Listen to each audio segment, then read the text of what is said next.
Yes, sir. But you're tuned into the Uncensored True Podcast with your brother God and SamAnt going in today on this Tuesday afternoon. If you're listening on YouTube, you already know what to do. Hit that like button. Don't even waste no time. And go ahead and share this video. Let your friends know that the Uncensored True Podcast is blazing through your speaker. SamAnt, you want to talk about Rick Ross and Rick Ross being underrated? What's good with that? Yeah, man, because it kind of blew my mind a little bit because What's Free came out, Meek Mill's album came out.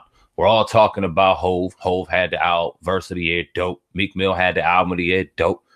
Forgot about Rick Ross's joint. Rick Ross's verse was dope, real dope. And he said something in this verse, and I'm a power phrase where he was just talking about when the greatest are talked about, I'm never mentioned, like, or I'm never rated or something like that. It made me just beg the question, damn, is Rick Ross underappreciated and underrated when it comes to an MC? Now, we all know the knock on Rick Ross. Officer Ricky. But I ask you, oh God, is that Officer Ricky knock on Rick Ross enough for you not to put him up there when it comes to the best MCs today? Now, I'm not making him or ranking him. My bad. Good. I'm not ranking him all time. I'm not trying to put him anywhere all time. But in the last 15, 20 years, it's like, man. Right. Why does it? What do you think? I was actually trying to find some Rick Ross albums, but anyway, I agree. Again, man, when I'm looking through my title, I'm bumping the old Rick. You know what I mean? I think it's 2000. I forget what year Deeper Than Rap, either 2010 or 2009, one of those years. 09, okay. I can remember being in South Carolina and just putting it in and giving it a chance. And that became like my theme album. Like, and when you talk about, Rick Ross all the way from the Port of Miami to now, the dude got a body of work that's impeccable. He kept getting better and better. Every time he goes on the track with people, he's dropping crazy verses. Even when he did the shit with Jay-Z and Dre, I don't know if it was called Three Kings or something like that, but he held his own on that one. And it's just like, I think a lot of people, when you talk about, some of the greatest, they don't mention Rick, and they should start to put Rick, in that category. Now that the CO thing, I think it's a little overblown at this point. He was caught lying about it years back. At this point, it's like whatever, it was a job he had to do. He did it. It's not like he was a cop police officer, still in the law enforcement, just a little bit different. It's a job he had to do. He admits it. He moved on. He makes great music. I fucks with him. Why don't you think a lot of his cohorts give him a lot of respect? You think 50 Cent, the beef and all of that kind of messed up or tarnished his image? Do you think that they're looking at the CO thing and saying, fuck that dude? Because you don't even really hear a lot of your people out there in the game. And maybe that's not true because they probably give him respect behind the scenes. But outwardly, you don't hear them going, yo, Ross is in that. Yo, Ross is in that. And when I think about albums and levels of consistency over the last 10 to 12 years, Ross has to be up there. Facts. I don't remember a whack Ross song in the last couple 5, 6, 7 albums. It's that crazy. Like, his albums have been dope. I remember him back with Trilla, and when he came out with Every Day I'm Hustling, and then that album was dope, and it was a different sound. It was a more Southern Miami sound, and then he evolved and evolutionized his sound, and then he's where he's at in his bag right now. And Ross is dope.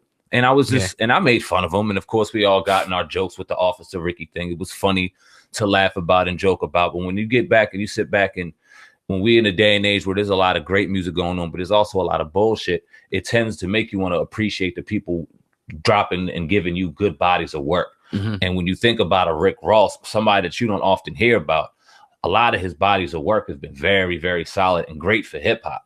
And he doesn't get the respect he deserves. So I was just kind of thinking, why, man? Well, I think he kind of, even, to be honest, I think he kind of beat 50 Cent with that beef. That's just my opinion. As far as lyrically, yeah. Now 50 had the jokes and all that. He was rocking hard with This Is 50 with the skits, and that was funny. He revolutionized, the way that beefing was done with that. But lyrically, he's gotten better and better, made more and more money. And then let's talk about the people that he brought underneath him. Meek, for one, huge artist. And then we can even talk about Little Snoop, who was on his way to becoming a huge artist. But Wale, Stolly, just the whole camp, and even to this day, still beside Meek.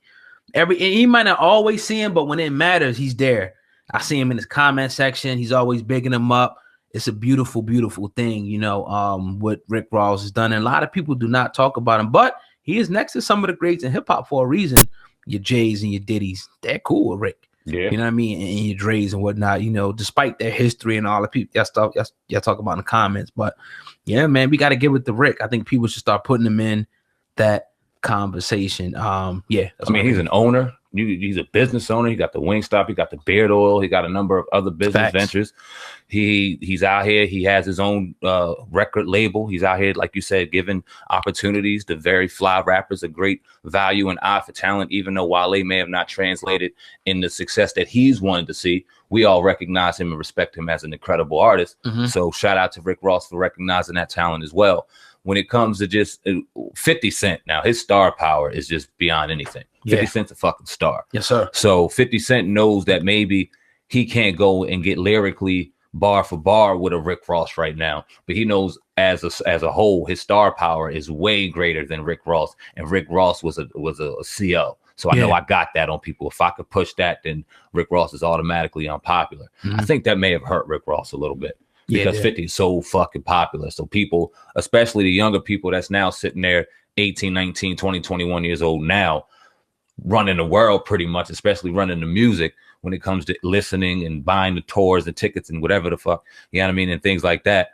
They're controlling things and they look at Rick Ross as Officer Ricky. Right. And I would really like him to get out of that stigma in 2019 because I have a feeling some more music's coming from him, and I always enjoy Rick Ross drops music. When he dropped what was it, Rather You Than Me? Yeah, when he dropped that record last year, 2017, or 2 years, goddamn, 2017. Like a movie. That was a movie. That album was classic. So shout out to Ross, man. I just give him a little more respect is all I say. Yes, sir. Shout out to that camp down there. You're tuned into the Uncensored True podcast with your brother God and SamAnt going in on this Tuesday afternoon. SamAnt, I'm gonna switch it up, man, and I'm gonna talk about this story right now going on in the NFL. I want to get your opinion on this. The Steelers, you know, well, a lot of people didn't know, you know, the Steelers actually told people that Antonio Brown, you know, he sat out the regular season finale with the Bengals. They said it was because of an injury, but it comes to find out now they're reporting that he actually had a midweek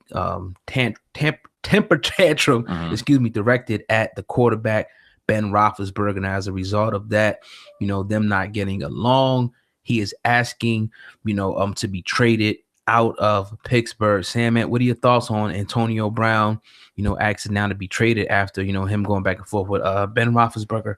Well, it's a little hypocritical on Antonio Brown's part because he was bigging him up and loving Ben Roethlisberger all this time, and now that you complain that you're mad that you had a little disagreement, now you went out. That being said, I don't ever mind when a player wants out. I don't ever mind when a player complains in the NFL because the NFL is one of the most cutthroat businesses in the world.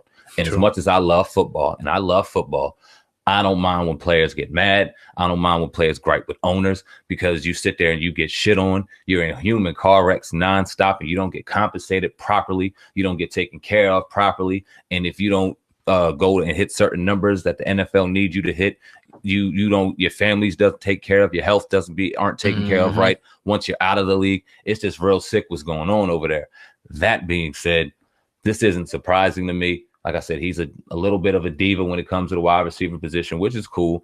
They'll get some bargaining power for an Antonio Brown. If he wants out, shit, let him roll. Get a first round pick for him. Let him go. Let him be happy somewhere else and go take that pick and do that. And that's, I mean, historically, you don't see Pittsburgh doing that kind of thing. They're real tight on when it comes to trading people, letting their coaches go. They're a real tight unit over there in Pittsburgh, and they found a lot of success in doing so. So this would be interesting to see.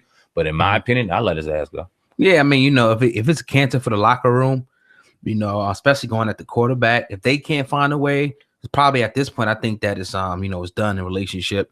You know, you got to let them go. It's almost like we seen play out with McNabb, you know, and Terrell Owens, which I never, because you know they should have won a couple Super Bowls together. So when they was going through that whole little thing, and T.O. was on the camera out in front of his house with the weights and all that, and it was a big media. I hated to see that because I knew what they could do on the field, but it just sometimes people's attitudes just don't mesh, and no matter how good they are on the field, off the field, you know. It's only one, Moz.